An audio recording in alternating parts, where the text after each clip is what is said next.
Tell us what you discovered through that channeling, because all of a sudden there's some patients of yours, after he gave you this special stone, that started speaking some kind of languages that first was incomprehensible, and then it started making sense, and a real message came to you.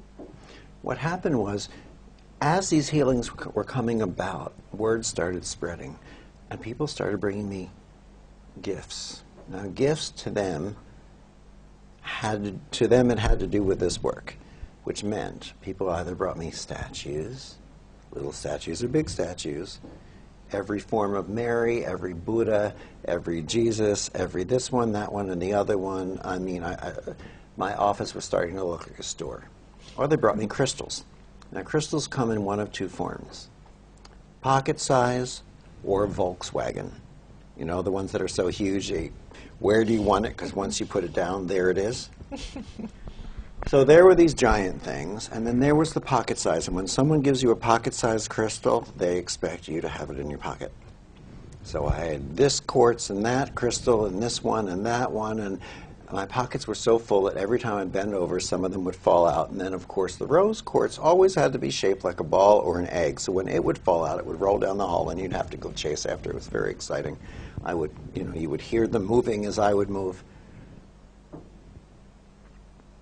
And then, right after the blisters and the bleeding and everything we talked about earlier, that happened December of that first year. The healings began in August. Yeah. That happened December.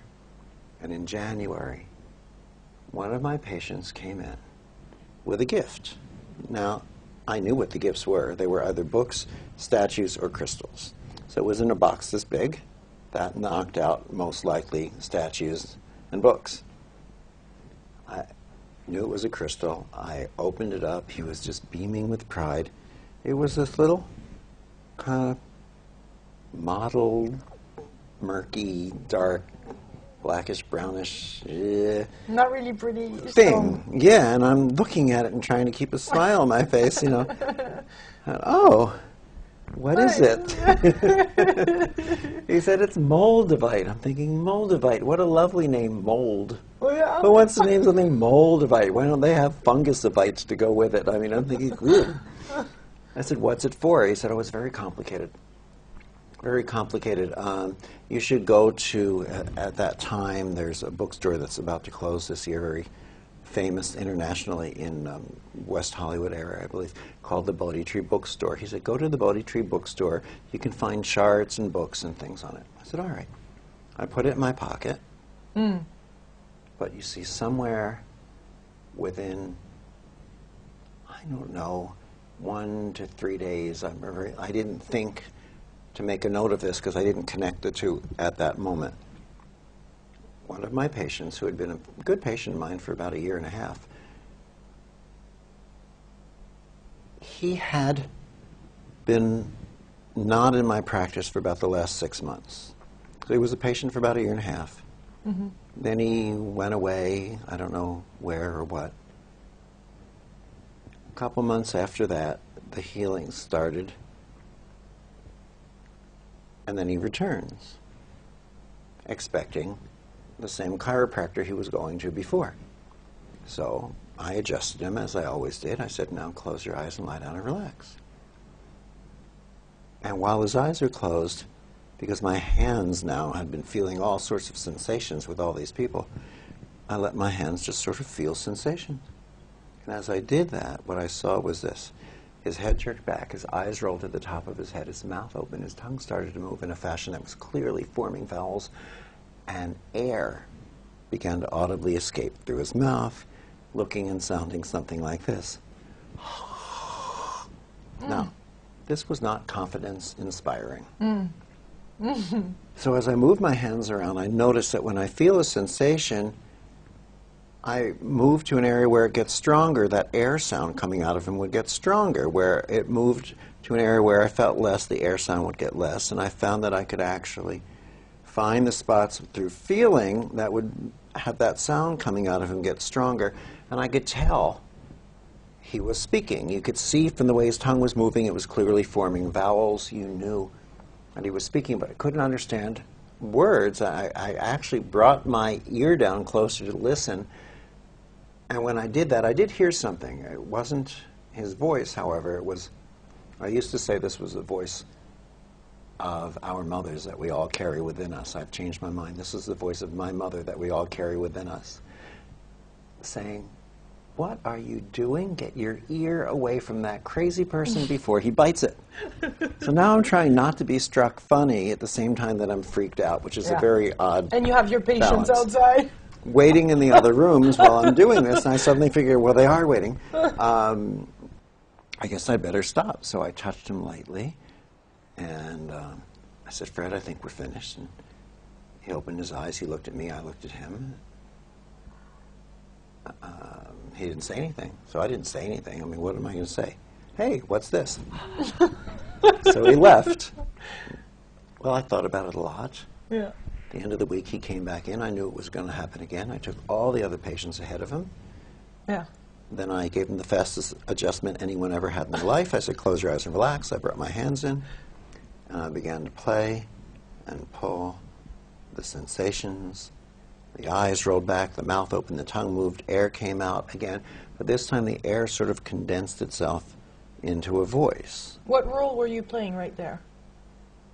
What role were you playing? Were you consciously trying to bring a sound out and playing with the energy so it comes out? I somehow knew. Well, I knew from the first time that when I get to the spot where I feel it the strongest, the air sound got loudest. And so as I would pull and stretch with it, like as if something was attached to my palm, and let it stretch outward, it got stronger, and I could see there were tiny little involuntary muscles moving all around on him. And I got it to a strong point, and that air sound then sort of condensed itself first into like a high-pitched sound that became deeper. So it was like, "Here we are here," and then it became a voice that said, "We are here to tell you to continue doing what you are doing. What you are doing is bringing light and information onto the planet." Then he said a few other things, and I knew my patients were waiting. Now, I'd spent all this time again with this guy. I had to stop. I didn't want to. I didn't want to say, "Gee, Mr. Great and Wonderful Voice that has come all the way through the universe. Now it's never happened before. Now's not a great time. Can you come back? 7:30 would be good." You know, I didn't know what to do, so I finally touched him lightly, and this time he jumped up off the table against the wall where I had the wall telephone, blocking it with his arms because he thought I was going to have him carted off to a mental hospital. Yeah. And he explained that he had had this voice come through him since he was young, but only 2 people in his life knew about it. He didn't want anyone to know about it. He felt something was happening on his last visit with me, but he thought I didn't notice anything.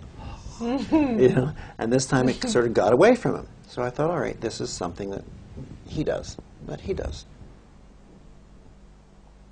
3 days later, 2 days later, it happened to 3 other patients. Their eyes rolled, their mouth opened, tongue moved, air came out. And on their second visit, they had a similar experience, and the air condensed itself into words, and they said the same words. The Fred had said the first 2 phrases, "We are here to tell you to continue doing what you are doing. What you are doing is bringing light and information onto the planet." And 2 of them added, "What you're doing is reconnecting strands." One of them said, "What you're doing is reconnecting strings." Fred came back in at the end of that week and added, "What you're doing is reconnecting strings." None of these 4 people knew each other. I mean, yeah, Fred and the other 3, right? And then a few days later, after the weekend, it happened to a few more people, and then a few more. And for a 3-month period of time, starting right there in the return, you know, a little bit after the beginning of the year in January, February, March, April, middle of April, about 3 months, over 50 different people lost 50. consciousness, 50, lost consciousness, and you could channeled in 6 verbatim phrases. Now, you could call it channeling, you could call it speaking in tongues, except the people who call it speaking in tongues. What was it? What was coming through? What was communicating? Who was communicating? Now you know what it felt like to be me. What is it that's coming through? Who's communicating? What's communicating? What does it mean? It's like, oh my God. All I have are these questions. I don't know. I don't know. How were you reacting to this? Weren't you totally, I mean, freaked out and thought you were mad for hearing those voices from those people? And how did you react? I was at times a little startled because, you know, sometimes you listen to, there's a phrase that, as far as I'm concerned, is a mistranslation, or if it's an accurate translation, then it's a misinterpretation. That's used quite commonly in the Bible. Usually Christianity brings this phrase up a lot. You don't hear it a whole lot in Judaism. Or probably in Islam, I don't know. But they speak about God-fearing. And I'm thinking, what kind of God would want you to be in fear? Mm-hmm. When I experienced this, it was so huge. What I experienced was awe, like, I understand how pure awe can be mistaken or misinterpreted for fear. But if we observe the awe instead of judging the awe, then it's not fear. It's this intense amount of wonder that may well not have been experienced before, so we don't know what to do with it. So human nature, led by ego and judgment, judges that state and goes, ooh, it might be something not good, so we resist it, and the resistance becomes a pain or an actual fear. The more we resist, the more we feel the fear, the more we feel the fear, and the more we feel the pain of the fear, the more we resist. But remove the judgment and rise to a level of allowing yourself to simply be the observer and the observed, the witness and the witnessed, the seer and the seen. Then we get to experience that not knowing without fear. Our experiences themselves, you know, we think of good experiences and bad experiences. The experiences themselves are really neutral. We give it the charge by the filter through which we view it. Right. So it was this state of awe, and it wasn't fear, but I could see how some could interpret it that way. It was something that I'd never seen before. The patients in my office, when they saw other people do it, were shocked. And for the first 6 months of that 6 weeks of that 3-month period, my patients who spoke in these voices had lost consciousness when the voice had come through.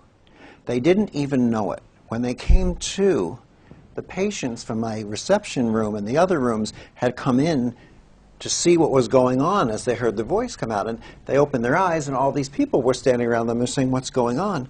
And so we explained it. And I remember some of them would respond, you mean I said this, so you said this to me, and then I said that to you, and everyone's going, uh-huh, and they're going, no, it didn't happen. But it did. But it did. So, yeah. What triggered that? I mean, what allowed this communication to take place?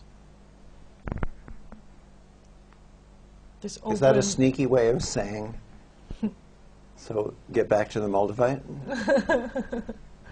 Was it the Moldavite that created that? Well, not exactly, but the Moldavite may have been the vibrational reminder or recognition part of the many gifts that had come from this. Because the person said to me, you can read about it, you know, in the Bodhi Tree bookstore, for instance, or any other spiritual metaphysical bookstore. I put it in my pocket. I forgot about it. Somewhere that day or within the next few days, all this began. It was months later that I found myself in the Bodhi Tree bookstore, and I had that stone, and I decided to look up Moldavite. And everything I read on it spoke about bringing in communications from